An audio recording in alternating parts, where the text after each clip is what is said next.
আমায় কেন বলছো? আমি এখানে কি করব? মনে তো ওর বাচ্চা মেয়ে নয়, ও যা করছে জেনে শুনেই তো করছে। কি হতে পারে অনশনের জন্য? ও যখন অনশনটা জেনে শুনেই শুরু করেছে, তাহলে শেষটা নিজেই করবে। আমায় কেন বলছো? দাদা ভাই, তবু ও কিন্তু একা লড়ছে।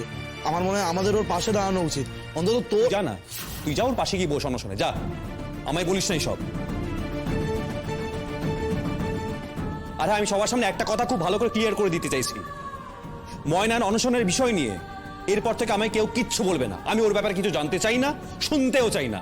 তোমরা যদি খবর রাখতে চাও অবশ্যই রাখো, কিন্তু আমি রাখতে চাই না। আমাকে কেউ কিচ্ছু বলবে না।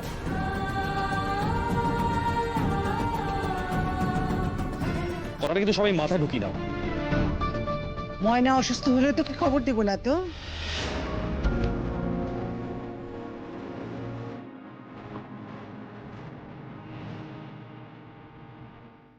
না, দেবে না।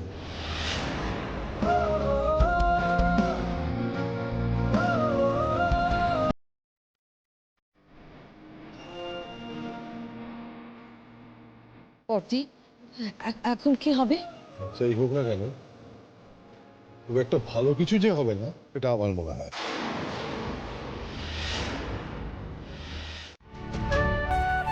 আপনারা দেখতে পাচ্ছেন এই কলেজের কিছু সিনিয়র স্টুডেন্ট ধানসিঁড়ির স্বাস্থ্য পরীক্ষা করতে এসেছে। কি অবস্থা ধানসিঁড়ির তা জানার জন্যই আমরা অপেক্ষা করছি। ধানসিঁড়ি, আমরা তো তোমাকে কিছু খেতে বলছি না, কিন্তু তোমার শারীরিক অবস্থা কেমন সেটা তো আমাদের সকলের জানা দরকার, তাই না? কাকু বুঝি, আপনি বলুন না। না না, আমি কইতেছি তো দাদা, আমি আমার অনশন করুন এটা ঠিক করে লইছি। এখানে তো আমার চিকিৎসার কোনো প্রয়োজন নাই। না, আমার কোনো চেক আপ লাগবে না। রাজি হয়ে যা না মা। মা একবার রাজি হয়ে যা না বাবা, প্লিজ ধানসিঁড়ি, তুমি যা করছো আমরা তো কেউ তাতে বারণ করছি না, কিন্তু আমাদেরকে আমাদের কাজটা করতে দাও। তুমি চেক করতে না দিলে সীমা, অজিত কেউ চেক করতে দেবে না। তুমি সেটা বোঝো।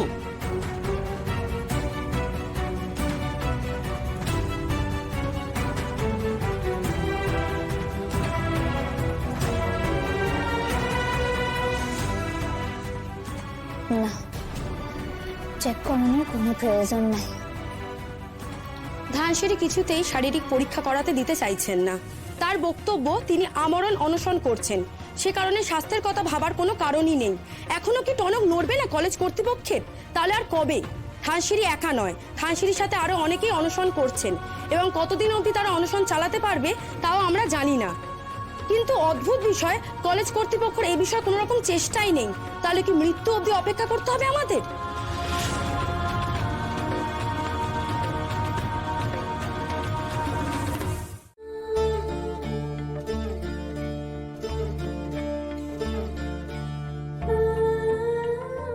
বাবা, বাবা, তুমি কেন এমন কষ্ট করতেছো? তুমি কত, তুমি যাও, তুমি হোটেলে যাও বাবা। ওখানে গেলেও কি ঘুম হইব? বাবা, তুমি একটু কিছু খাইছো? হ্যাঁ খাইছি, তুই তো খাইতে কইছিলি। খাইতে হলো, উপায় কি? তুমি সত্য কথা কইতেছো তো? আরে মা, সত্য কথা কইতাছি। চা খাইছি, 2খান বিস্কুট খাইছি। বাবা, আমি এই যে অনশন করতেছি এটাতে কিন্তু আমার আফসোস হইতেছে না, কিন্তু তোমরা যদি অমন করো না তাহলে কিন্তু আমার আফসোস হইবে যে আমি কেন অনুসন্ধান করতেছি। তুমি কি চাও যে এটাই হোক? মারে, আমার খাইতে ইচ্ছা করলে আমি খাইলাম, তো সেই খাওয়ার গলা দিয়ে নামবো কিনা কে জানে। না বাবা, বাবা তুমি অমন করো না, আমার কথা খান শোনো। তোমার যদি অহন শরীর খান খারাপ হয়ে যায়, তোমার লইয়া কি ছুটাছুটি করবো? তুমি একবার ভাইবা দেখেছো? এই শহরে আমাকে নিজের কইয়া তো কেউ পাশে নাই বাবা।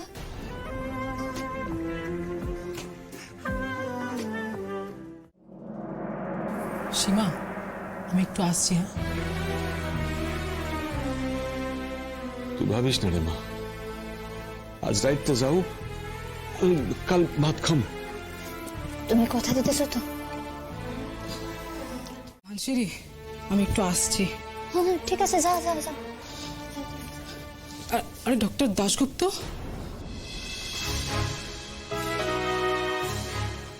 আপনি এসছেন?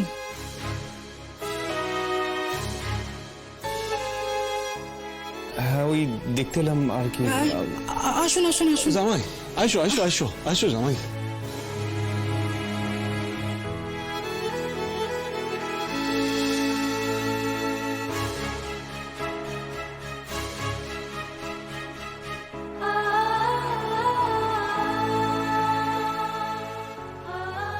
ময়না, কই যাস?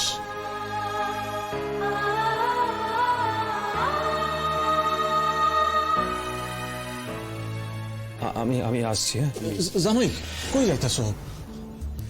না না, আমি তো দেখতে এলাম। থাক না, বিরক্ত করে কোনো লাভ নেই, আমি পরে।